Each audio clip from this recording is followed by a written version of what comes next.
Bismillah.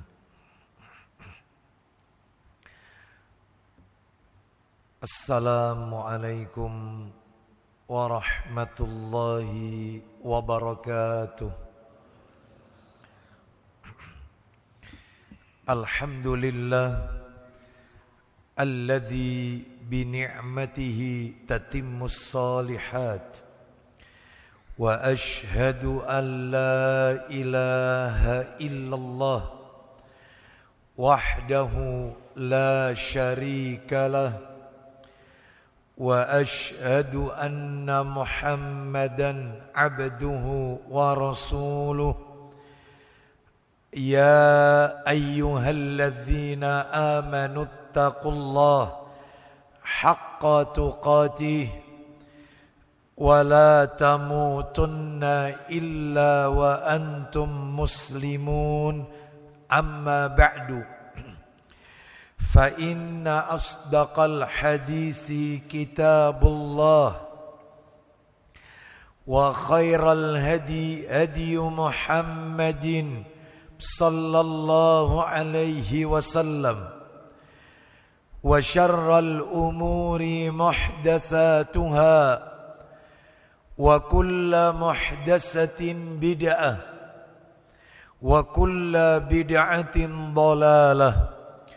Ikhwan wa akhwati fillah, bapak-bapak, ibu-ibu, kaum muslimin dan muslimah, jamaah salat zuhur Masjid Baitul Hakam yang semoga dimuliakan oleh Allah Subhanahu wa taala. Kepada segenap pengurus takmir Masjid Baitul Hakam yang semoga dirahmati oleh Allah Subhanahu wa ta'ala. Tidak ada kata yang patut kita ucapkan di siang hari ini selain rasa syukur kita kepada Allah Subhanahu wa ta'ala atas segala karunia nikmat yang telah Allah berikan kepada kita. Salah satu dari sekian banyak kenikmatan-kenikmatan yang Allah berikan kepada kita dan kita rasakan pada siang hari ini wajib untuk kita syukuri adalah Allah Subhanahu wa ta'ala kembali mempertemukan kita di bulan Ramadan 1445 Hijriah.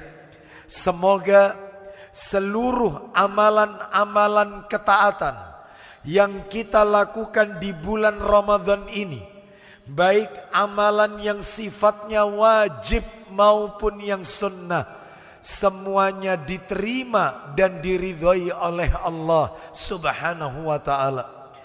Bapak ibu kaum muslimin dan muslimah rahimani wa rahimakumullah, siang hari ini kultum zuhur di Masjid Baitul Hakam yang akan kami angkat ke permukaan. Kami beri judul temanya amalan di bulan Ramadan sebagai penyelamat azab kubur.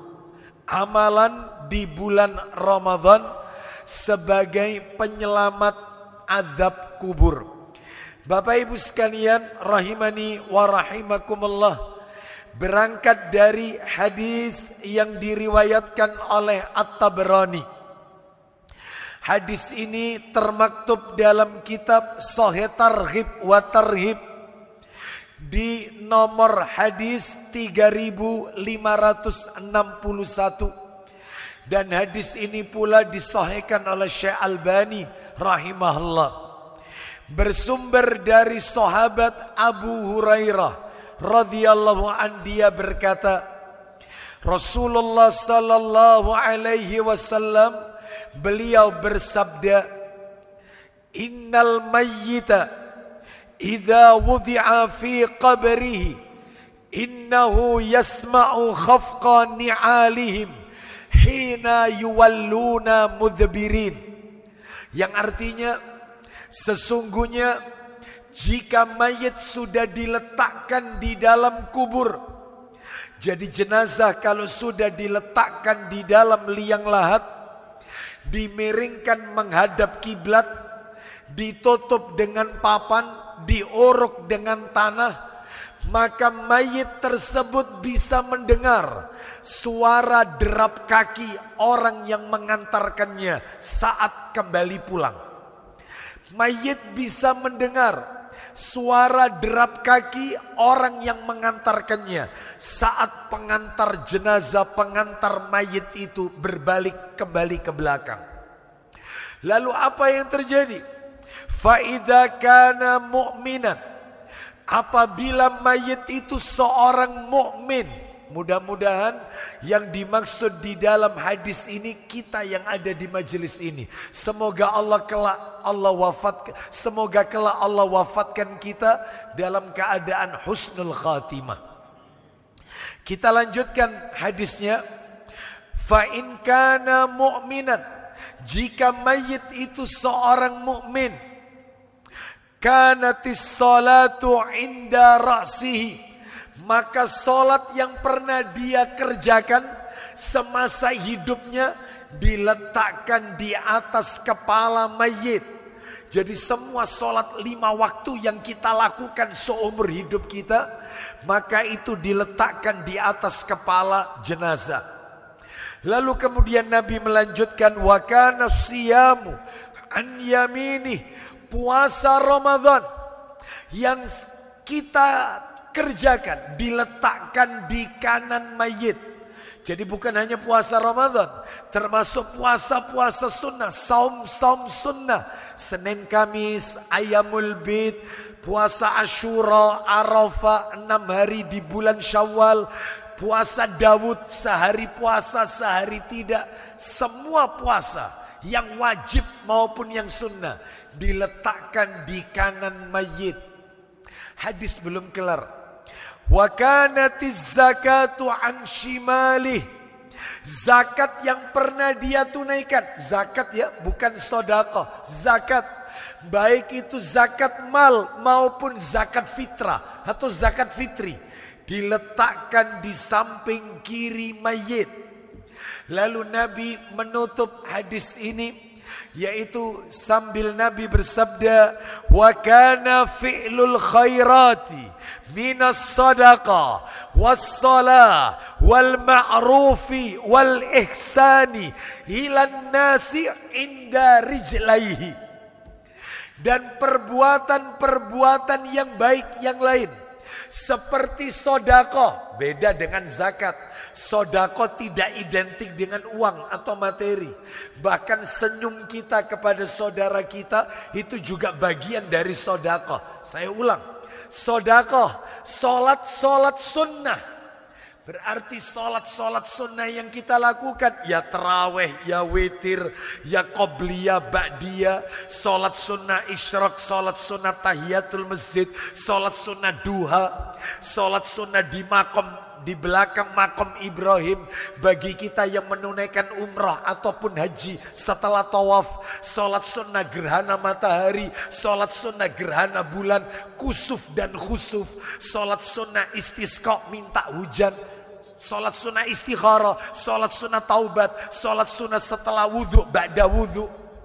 Semua solat sunnah itu diletakkan di kaki mayit. Belum hanya itu, selain sedekah dan solat sunnah, amar ma'ruf nahi mungkar. Dia pernah mengajak kebaikan dan mencegah seseorang dari kemungkaran. Terakhir kata Nabi, perbuatan baik kepada sesama manusia. Hablum minan nas. Maka semua diletakkan di bawah kaki mayit. Berarti kalau begitu Bapak Ibu sekalian, mayit ini dikelilingi amal-amal soleh. Kita urut ya, mulai dari atas kepala mayit. Di atas kepala sholat 5 waktu. Kanannya mayit puasa. Kirinya mayit zakat, sudah 3. Yang ada di ujung kaki mayit lumayan agak banyak, ada 4 amalan. Sedekah, sholat sunnah, amar ma'ruf, dan hablum minan nas, perbuatan baik sesama manusia. 7 amalan mengitari mayit. Bapak Ibu tahu apa yang terjadi? Nabi melanjutkan sabdanya, ketika jenazah ini didatangi oleh malaikat Munkar dan Nakir dari arah kepala. Bapak Ibu tahu apa jawaban sholatnya? Sholat yang membela mayit ini. Bukan mayitnya yang bicara, sholatnya yang berkata. Apa kata sholat? Ma qibali madkhalun. Kalian tidak bisa masuk dari arahku. Ketika didatangi dari arah kanan, puasanya membela. Kalian ma qibali madkhalun. Kalian tidak bisa masuk dari arah kananku. Ketika didatangi dari arah kiri, zakatnya membela. Ma qibali madkhalun. Kalian tidak bisa masuk dari arahku. Terakhir, ketika didatangi dari arah kaki, maka sodakohnya, sholat sunnahnya, amar ma'ruf nahi mungkarnya, dan perbuatan baik sesama manusia berkata, ma qibali madkhalun. Kalian tidak bisa masuk dari arahku. Singkat cerita, mayit ini terhindar dari azab kubur. Dia mendapatkan nikmat kubur.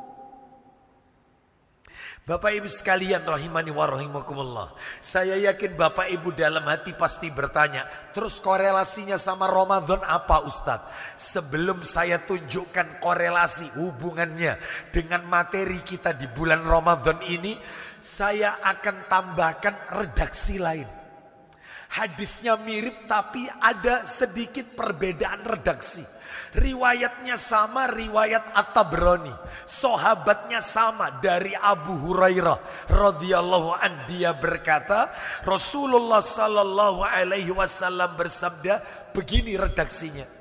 Yu'tar rajulu fi qabrihi fa idza utiya min qibali ra'sihi dafa'athu tilawatul Qur'an. Jika mayit didatangi dari arah kepala, maka dia atau akan menolak.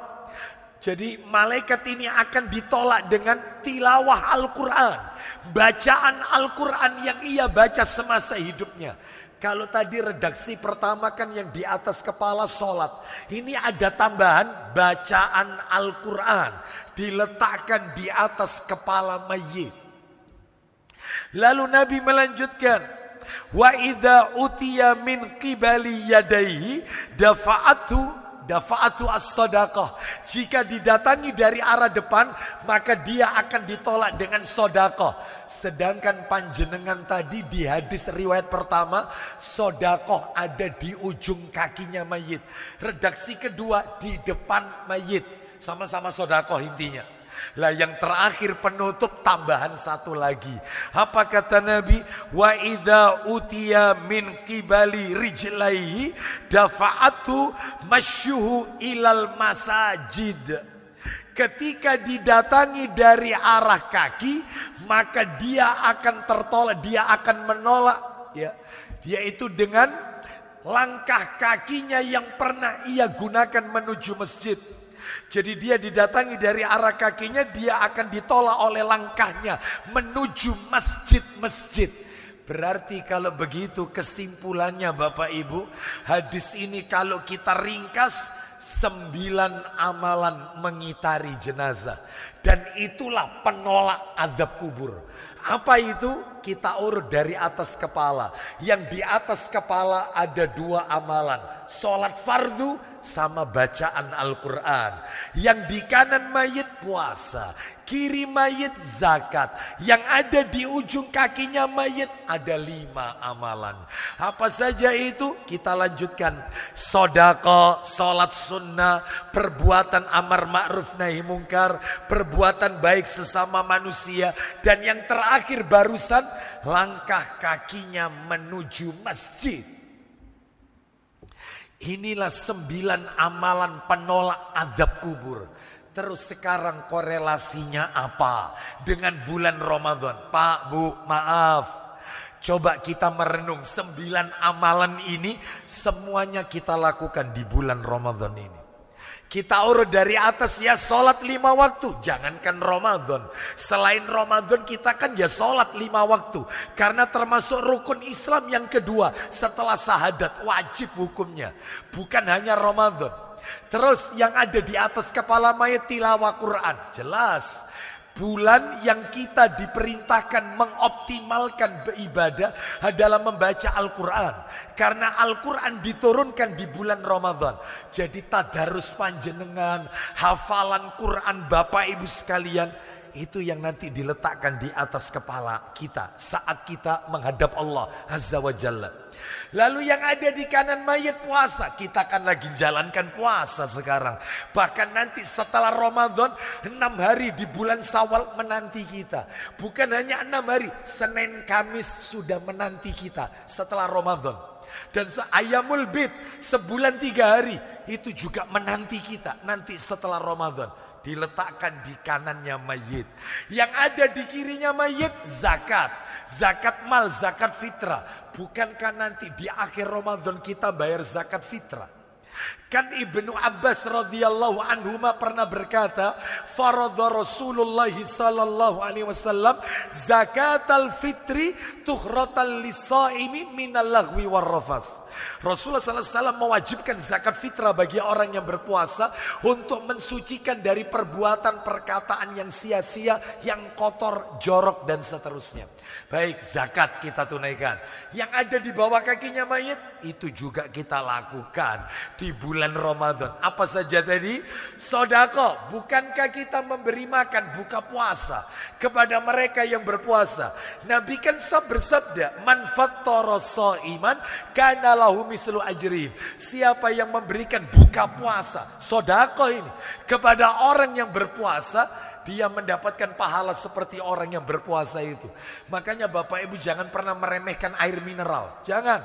Itu 1 dus kalau yang gelas kan 48 cup, 48 gelas. Anda berikan ke masjid, tiap orang ngambil 1 per 1. Anda dapat pahala seperti 48 orang yang berpuasa. Masya Allah. Lalu bagaimana dengan kurma berdus-dus yang kita kirimkan ke masjid? Berapa butir isinya 1 dus? Tiap orang ngambil. Maka Anda dapat pahala sebanyak itu juga. Jangan remehkan sedekah di bulan Ramadan. Sudah ya. Terus apalagi tadi sholat sunnah, tarawih, witir kita lakukan. Seperti itu, qobliyah, ba'diyah. Bahkan bagi kita mungkin setelah witir malamnya pengen tahajud, kan tidak mengapa. Yang tidak boleh kan ditutup witir kembali. Karena tidak boleh semalam 2 kali witir. Jadi sambil menanti sahur, dia sholat tahajud lagi tapi tidak witir lagi. Sah, boleh. Oleh karena itu sholat sunnah penyelamat adab kubur. Apalagi tadi amar ma'ruf nahi mungkar.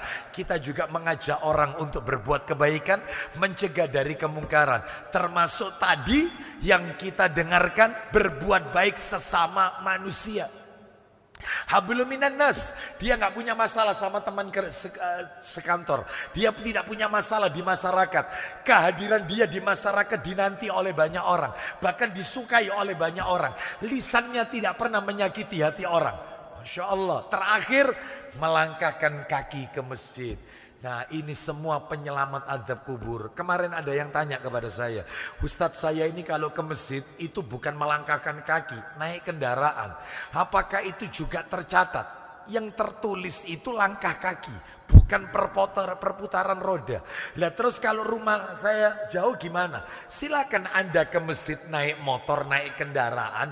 Tetapi kalau bisa parkirnya agak jauh.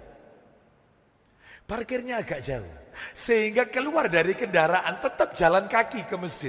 Gak mungkin lah Ustadz kita parkir agak jauh, tentunya tidak safety. Apalagi takmir masjid sudah menyiapkan lahan untuk parkir. Gak apa-apa. Anda parkir di situ, tetapi langkah kaki Anda tolong jangan terlalu panjang, agak sedikit. Sehingga tetap, karena yang dihitung itu langkah kaki Bapak Ibu. Sebagaimana Allah berfirman surat Yasin, saya yakin Bapak Ibu sudah hafal semua. Yasin surat 36 ayatnya 12. Inna nahnu nuhyil mauta wa naktubu ma qaddamu wa atharahum wa kulla syai'in ahsainahu fi imamin mubin. Sesungguhnya Allah menghidupkan orang-orang yang telah mati dan seterusnya. Di situ ada kata-kata ma qaddamu wa atharahum, dan kami mencatat bekas-bekas yang telah mereka tinggalkan. Maksudnya langkah kaki kita yang kita gunakan semasa hidup di dunia menuju ke tempat-tempat yang diridhai oleh Allah. Salah satunya adalah masjid, rumah Allah. Saya mau tanya sama panjenengan, tolong dijawab. Pak, Bu, mana lebih enak? Rumah jauh masjid atau dekat masjid? Hah? Mana lebih enak? Rumah jauh masjid atau dekat masjid? Ya. Mana? Ya, jauh dekat sama, kayak anu aja, apa ini, kayak len aja ya. Gimana ini? Ada ndak orang itu rumahnya dekat masjid, malah gak sobo masjid, gak pernah ke masjid? Ada? Ada juga orang itu rumahnya jauh dari masjid tapi dia tidak pernah jadi masbuk. Dia tidak pernah ketinggalan berjamaah. Imam belum takbiratul ihram dia sudah ada di belakang. Ini. Oleh karena itu innamal a'malu binniyat. Semua amal tergantung niatnya. Oleh karena itu Bapak Ibu sekalian, ini menunjukkan kepada kita berarti kesimpulannya amalan di bulan Ramadan ini sebagai penyelamat dari azab kubur. Berapa tadi amalannya Bapak Ibu? 9 amalan. Saya tutup ada 2 tambahan 2 amalan lagi. Sebagai pelengkap ini. 2 amalan penyelamat azab kubur. Saya tambahkan 2 lagi. Apa itu? Yang pertama adalah istiqomah membaca surat Al-Mulk Tabarok setiap malam. Sebagaimana disebutkan oleh Abu Hurairah. Mohon maaf.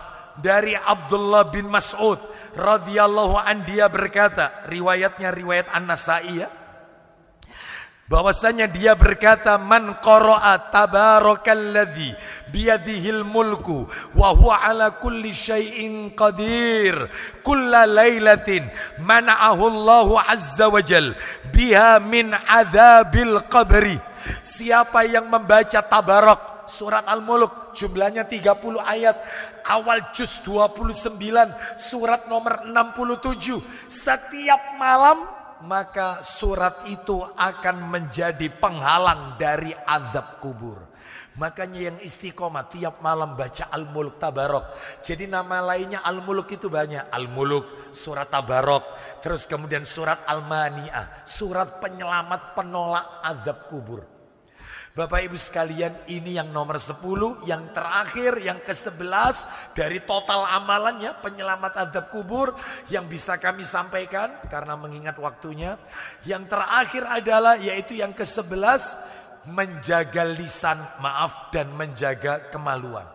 Menjaga farji, kemaluan, dan menjaga lisan. Dalilnya di mana? Dalilnya insya Allah Bapak Ibu pernah mendengar. Cerita singkat aja, singkat. Riwayat Bukhari dan Muslim. Nabi melewati 2 pekuburan. Kendaraan Nabi berhenti mendadak sampai Nabi mau terjatuh. Lalu ternyata Nabi melihat di situ ada 2 pekuburan. Maka Nabi berkata, hadani rajulani yu'adzabani fi quburihima adzaban syadidan fi dzambin hayyini. 2 orang yang ada dalam kubur ini sedang diazab oleh Allah dengan azab yang keras atas dosa yang mereka anggap sepele. Jadi sebenarnya tidak sepele dosanya. Itu dosa besar, dosa berat. Tapi mereka anggap sepele. Bapak Ibu tahu apa kata Nabi? Nabi mengatakan kuburan yang pertama semasa hidupnya dia tidak paham masalah najis. Tidak ngerti toharoh. Suka terkena najis. Nggak paham masalah kesucian. Nah ini ya berarti masalah farji, masalah kemaluan. Mohon maaf ini, mohon maaf. Saya kalau boleh menyarankan, khususnya bapak-bapak ini, khususnya. Kalau ada di toilet, yaitu tempat kencing laki-laki yang seperti orinoil yang berdiri. Nah kalau bisa jangan bapak. Lebih baik masuk ke toilet aja. Kenapa? Kenapa? 1, mudorotnya ini. 1, kita tidak tahu percikan dari najis yang kita keluarkan terkena di celana kita. Sehingga tetap sholat kita nggak sah karena kita memakai pakaian terkena najis. 1 itu. Yang kedua, mudorotnya aurat terbuka. Mau ndak mau yang pakai sarung harus diangkat, yang pakai celana harus dilepas bagian belakangnya, meskipun sesama lelaki haram. Karena auratnya laki-laki itu pusar sampai lutut, sehingga kalau bagian belakangnya terlihat haram, aurat terlihat. Sebaiknya masuk toilet aja, lebih aman, dilepas, terhindar dari najis. Sehingga kemarin ada yang tanya, Ustadz, laki-laki itu yang bagus itu kencing berdiri apa jongkok?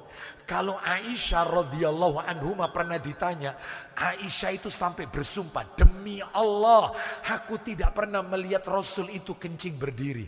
Beliau selalu jongkok. Aisyah lihatnya di dalam rumah. Sedangkan sahabat Nabi pernah melihat Nabi kencing sambil berdiri di salah satu tempat dekat sampah Yahudi. Berdiri, sahabat pernah melihat Nabi buang air kecil berdiri. Nah terus yang kuat yang mana ini? Katanya ulama untuk mengkompromikan dua hadis ini, jika permukaan yaitu alas daripada toilet itu keras, porselen, keramik, duduk aja jongkok. Karena percikannya dikhawatirkan terkena di celana sarung kita. Jongkok aja lebih aman. Tapi kalau itu lunak sebagaimana yang dilihat sahabat, tanah, rerumputan misalnya, maka ini boleh berdiri. Wallahu a'lam bishawab. Intinya begitu Bapak Ibu. Baik, jadi untuk keselamatan ini najis. Kuburan yang kedua, dia sering melakukan ghibah, membicarakan aib orang, tidak menjaga lisan. Oleh karena itu ini menjadi dalil kepada kita, amalan-amalan penyelamat dari azab kubur ada, kalau di total semua sih 12. Jadi kalau tadi itu antara najis ya, farji, kemaluan dan lisan itu dipisah, ya totalnya 12 Bapak Ibu sekalian. Wallahu a'lam bishawab. Demikian apa yang bisa kami sampaikan. Semoga Allah Subhanahu wa taala kelak mewafatkan kita dalam keadaan husnul khatimah. Semoga orang tua kita yang telah wafat selama mereka muslim, mukmin, beriman kepada Allah, mentauhidkan Allah, semoga kematiannya tercatat husnul khatimah, diampuni semua dosa-dosanya.